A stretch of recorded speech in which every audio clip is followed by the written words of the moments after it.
Fala, fia, hoje temos 3 polêmicas quentíssimas para discutir. Chico Garcia vai analisar a arbitragem polêmica do Clássico. Eu já vou falar das questões da arbitragem aí, que eu sei que vocês querem saber. Vessone está inconformado com a expulsão de Yuri Alberto.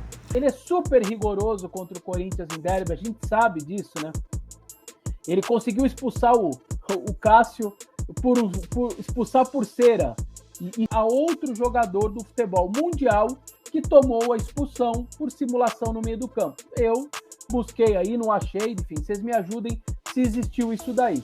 E o Santos quer mandar os jogos na Neoquímica Arena, mesmo após os problemas em 2024. O Corinthians vai emprestar a Neoquímica Arena para o Santos Futebol Clube jogar, mandar um jogo? Vou te falar sobre isso também. Então já deixa o like e vem comigo porque o vídeo hoje está imperdível. Primeiro, o chute na bandeirinha de escanteio. A regra não prevê chute na bandeirinha, mas prevê lá provocações nas comemorações, né, de uma forma que você inflame a torcida adversária. Não tem muito o que fazer, torcida única. Então, ele só tinha como comemorar na frente da torcida do Palmeiras. Mas o chute na bandeirinha, ele gerou muita polêmica nos últimos tempos, vocês vão lembrar. Até o Veiga fazia muito essa comemoração.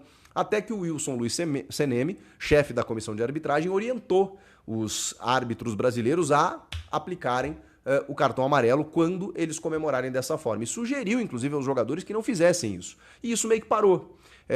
Então, a recomendação aos árbitros, nesse caso, até por ser torcida única e tal, e aí é um gol do adversário, da maneira como ele comemorou, amarelinho. Não tem muito o que fazer ali naquele lance. O segundo, eu entendo quem diga que, cara, nunca vi um jogador ser punido por simular uma falta fora da área. Todo jogador simula falta, né? O Daverson, meu Deus, não jogaria mais futebol. Mas eu não posso condenar aquilo que está certo pela regra.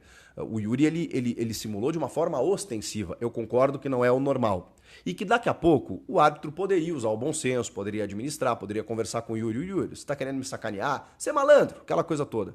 Mas o Klaus decidiu aplicar a regra e eu não posso aqui condenar o árbitro por ter aplicado a regra. Eu posso questionar o critério, posso questionar por que ele não faz isso sempre, se a gente vai ver isso se manter, se esse padrão vai acontecer, e também entender que o Yuri vacilou, porque tendo um cartão e simulado de uma forma ostensiva como ele simulou, realmente ele correu um risco e acabou sendo punido por isso. E logo cedo, 15 minutos de jogo, tinha muito tempo ainda para acontecer. Mas o Klaus se envolveria em outras polêmicas. Tem o pênalti pedido pelo Palmeiras quando a bola bate no braço do André Ramalho, mas a bola desvia na sua perna antes. E não quer dizer que tire sempre a penalidade quando desvia em outra parte do corpo. A FIFA tirou isso da regra. Mas esse braço teria que estar numa condição muito antinatural para mesmo com o desvio em alguma parte do corpo dele, ele acabar sendo punido por isso. Como ele está com o braço atrás ali, numa certa posição de apoio, para dar o salto, para interceptar a bola com as pernas, ele não tem culpa, né, da bola desviar na sua perna e bater no seu braço. O Klaus sinaliza isso para os jogadores em campo e não marca a penalidade corretamente. E aí vem um lance mais polêmico, que é o pênalti sofrido pelo Estevão, que num vacilo tremendo da defesa do Corinthians, o cara entra a dribles, o Kaká dá um bote inacreditável dentro da área, na entrada da área ali, e aí ele consegue passar mais pelo Bidu, passa pelo terceiro, quando ele passa pelo Rian, ao choque. Esse choque, eu tinha a impressão até que ele era no corpo, mas ele é na perna. Só que, o que eu quero dizer? É um lance polêmico, porque assim, e por que o VAR não chamou? Porque o Klaus interpretou no campo como pênalti, e como há o contato, e como é um lance interpretativo, tem que respeitar a decisão do Klaus, tá?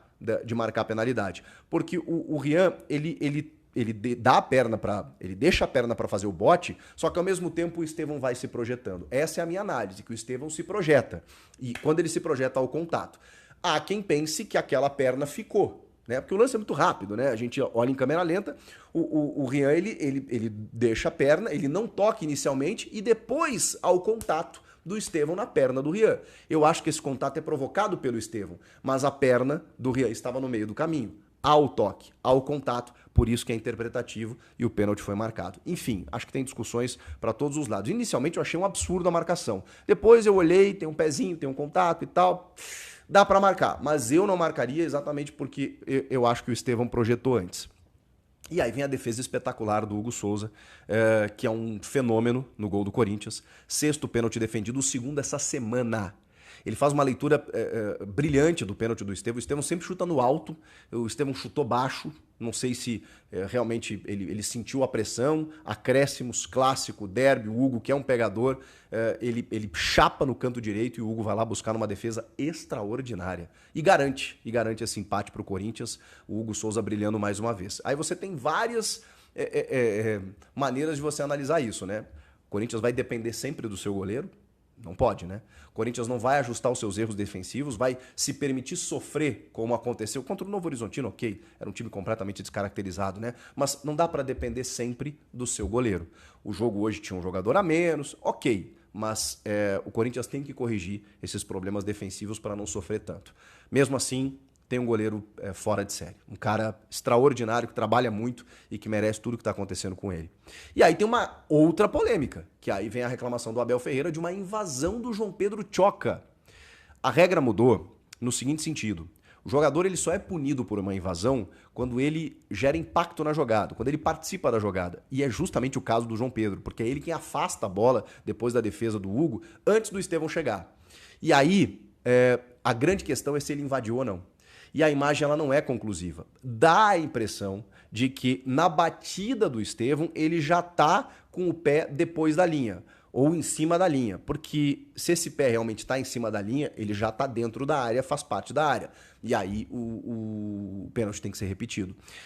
Mesmo que outro jogador do Palmeiras invada também. Por quê? Porque ele gerou impacto na jogada e se beneficiou disso. Agora, se no momento da batida ele, mesmo estando projetado, o pé dele está atrás da linha, não tem invasão. O VAR tem que analisar isso. Provavelmente analisou, imaginamos que sim.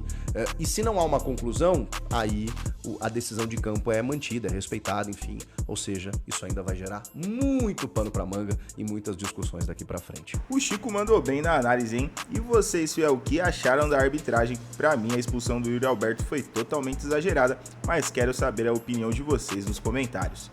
Eu, já entrando um pouco nesse assunto da expulsão, pra mim, os dois atos do Yuri Alberto são atos, eu vou ser leve, pouco inteligentes. Mano Menezes, pode repetir o Mano Menezes, porque ele tem essas atitudes, né? Só que o treinador não precisa falar isso publicamente, né? Tá claro o que ele fez ontem. Aliás, o chute da bandeirinha eu já de cara também condeno muito. Se eu condenei o Luciano, eu tenho que condenar o Yuri Alberto. O símbolo de um clube é o maior momento, é a maior situação do clube, é o que a gente mais deve respeitar sempre. Então, quando tinha aquele símbolo na beira do goleiro, do lado da trave, que o goleiro pulava, aquilo é respeitar o símbolo de uma instituição de 100 anos, no caso do Corinthians, de 114. E o Yuri Alberto, ao chutar, para mim, ele desrespeita com o símbolo. Até me mandaram, mas o Valdívia provocava e o Jorge Henrique devolvia. Isso é o futebol. Aí era entre eles. O que me pega é chutar o símbolo do clube. Então, se o Yuri Alberto chuta o símbolo da Neoquímica Arena, sendo do Corinthians, está tudo bem. O Rafael Veiga chutar o do Palmeiras no Allianz Parque, está tudo bem. O Luciano no Morumbi, está tudo bem. Só que invertido eu não gosto. Então, se eu condenei o Luciano, eu condeno o Yuri também.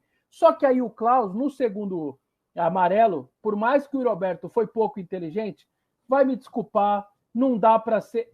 ele é super rigoroso contra o Corinthians em derby, a gente sabe disso, né? Ele conseguiu expulsar o Cássio expulsar por cera. Isso em 2015. Nós estamos em 25. Eu pergunto, o Klaus expulsou algum goleiro por cera nos últimos 10 anos? Não, só foi o Cássio.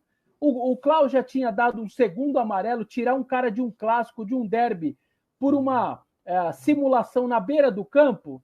Então ele é super rigoroso sempre. Então os jogadores do Corinthians deveriam saber que ele tem essa postura super rigorosa contra o Corinthians em clássico e não deu. O Yuri Alberto faz a simulação e eu repito, se alguém no chat tiver, me lembre a outro jogador do futebol mundial que tomou a expulsão por simulação no meio do campo. Eu busquei aí, não achei, enfim, vocês me ajudem se existiu isso daí. Isto colocado, eu acho que o Corinthians de alguma maneira sai fortalecido, é um empate, já tinha sido assim em Barueri com 9, buscou empate, a falta do Garro, e eu acho que ele sai com muita coisa para refletir. Para terminar, eu fico com a frase do Hugo Souza, é assim que você forma times vencedores, que você forma um time campeão. Ele disse: eu estou inconformado com a maneira que a gente se comportou. Não dá para ser assim. E ele não é o anti, né? Porque se é o jornalista falando, a gente vira o anti e tudo mais. É o jogador do Corinthians. E parabéns para ele, que é exatamente assim que um líder tem que se comportar. Não é porque empatou, porque ele não perdeu o clássico, porque ele pegou um pênalti, que tá tudo bem. O time não jogou bem mais uma vez, taticamente não foi bem, e não dá para você não ter, minimamente se impor um pouquinho na casa do adversário, como o Corinthians não conseguiu fazer praticamente em nenhum momento. O professor não poupou palavras e sinceramente dá para entender a revolta. Essa arbitragem deixou muito a desejar, especialmente num jogo tão importante como um clássico. O Corinthians vai emprestar a Neoquímica Arena para o Santos Futebol Clube. O Corinthians recebeu um pedido, lembra que o Corinthians já fez isso, né? É bom lembrar que o Corinthians é o maior rival do Santos, o santista não gosta do corintiano, tá? E eu quero lembrar também, eu vou deixar as opiniões para depois, que os santistas quebraram a Vila, né? Quebraram a Neoquímica Arena, né? A Vila também, né? Quando tem jogo do Corinthians lá, vocês sabem. E eu nem sei se pagaram, tá? E muitos saíram esnobando ainda depois daquele jogo contra o Red Bull. Mas houve o pedido, o Augusto Melo, presidente do Corinthians, tem uma relação muito boa com o Marcelo Teixeira, está avaliando.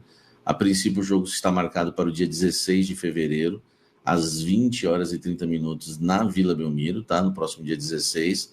No entanto, caso, né, o Corinthians aceite aí, emprestar, né? Emprestar não, né? Pelo amor de Deus, acho que o termo correto não é nem emprestar, né? Alugar. Será necessário um ajuste na data, porque no mesmo dia Palmeiras e São Paulo se enfrentam no Allianz Parque. Então vai ter a torcida já do Palmeiras, né? Se tiver infelizmente, aquelas tretinhas marcadas, né? Pode cruzar aí 3 torcidas, enfim, tá? Vale destacar que o Corinthians joga no dia 15 de fevereiro contra a Portuguesa, às 18h30, no Pacaembu, tá? Com isso, a Neoquímica Arena vai estar livre e o Corinthians poderia, né, emprestar não, alugar a Neoquímica Arena. Comenta aqui embaixo, acha que deve alugar ou não? Fiel, o que vocês acharam dessa situação? A última vez que o Santos jogou na nossa casa, tivemos problemas com danos no estádio e até agora, segundo apurações, não há notícia de que eles tenham pagado pelos estragos. Será que vale a pena acertar isso novamente? Deixem suas opiniões nos comentários, porque esse assunto ainda vai dar o que falar.